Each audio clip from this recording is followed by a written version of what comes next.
So, work out with me. I decided to put my contacts in and put my recording glasses on and take y'all with me on a run. The glasses died halfway through the run, but it's all good.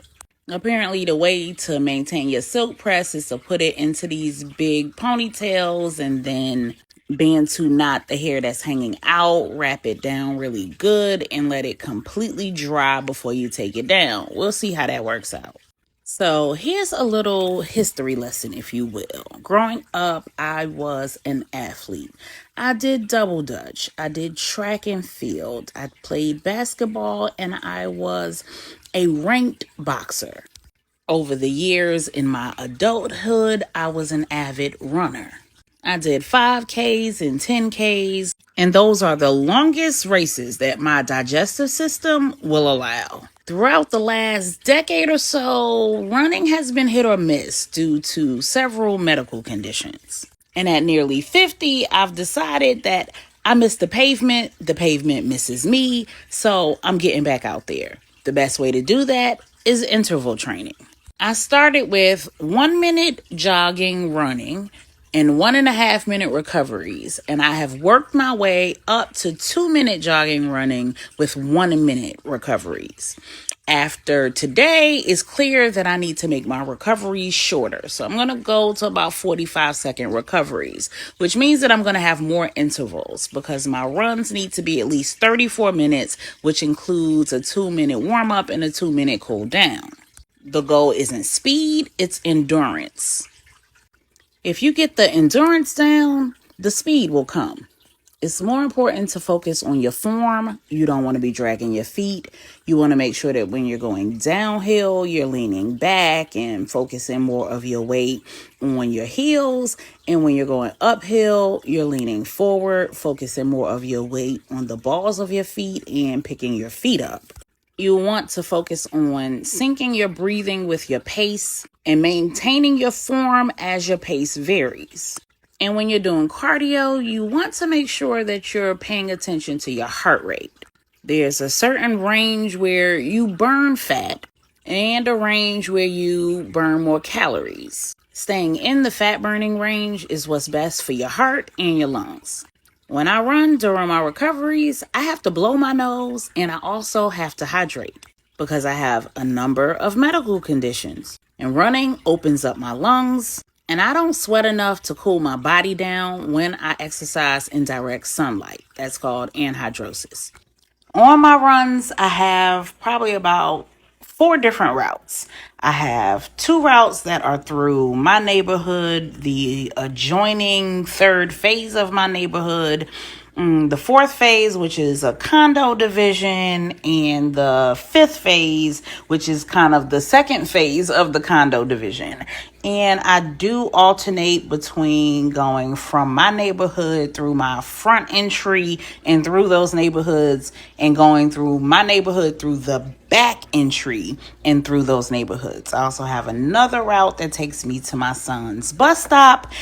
And I have another route that takes me to my son's bus stop, but from another direction. So I'm always varying it for 2 different reasons. One, it's challenging for my body. And 2, anybody who's paying attention and they see that I'm out there running Monday through Saturday, they won't necessarily be able to peg my directions.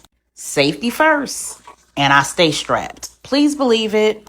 So this hill right here has been the bane of my existence for 3 weeks.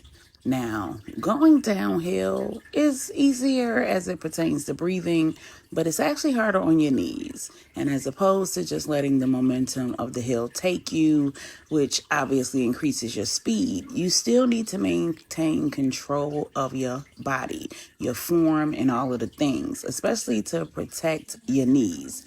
So the 2 minute work started going down this hill, and baby, I wanted to just let it fly because I wanted to avoid having to run back up this hill, but I didn't. I controlled myself. And as expected, when I got down the hill, it was time for that 1 minute recovery, and I was breathing hard as hell. I was trying to get all the air I could get so that I could get up this hill. I have never made it up this hill during a work. whether that work was a minute and 30 seconds, or now that I'm on 2 minutes. And I knew based on coming down the hill that the 2 minutes was going to take the whole uphill journey. And the only way that I was going to actually get through the 2 minutes completely running was to just keep going. And I can't believe it. I caught it on camera for the first time. I actually jogged the entire 2 minutes uphill. Listen to my breathing before it was time to start, y'all.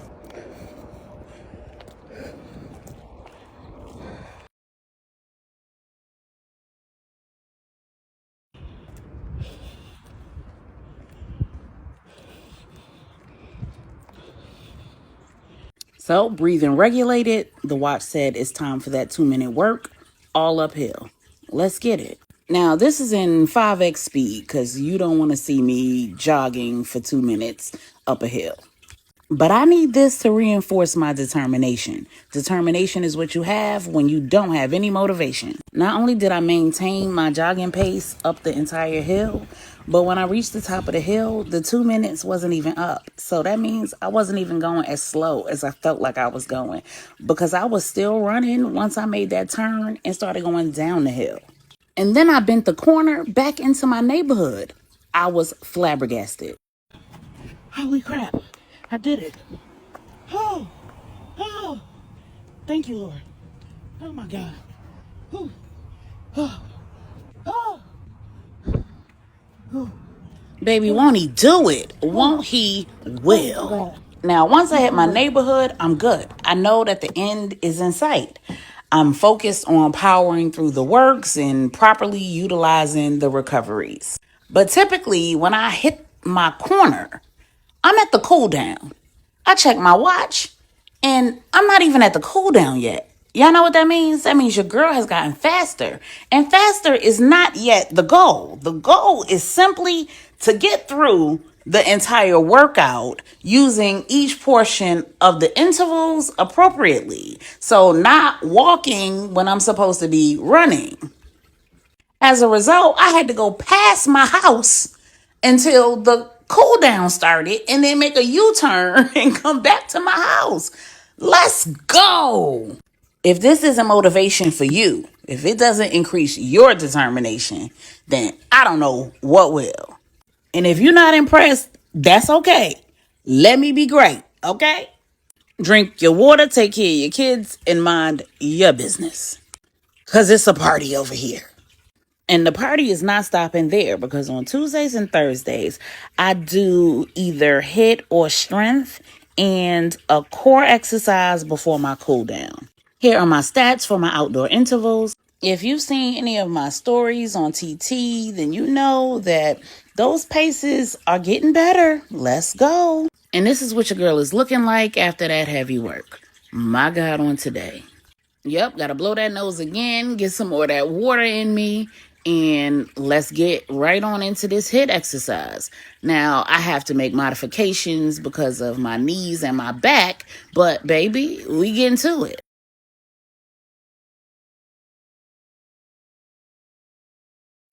A little warm up, a little fake jump rope, some back extensions, and then we do 20, 25, 30, 30, 25, 20. It's called up the ladder, down the ladder. And here's one cycle of each exercise in real time.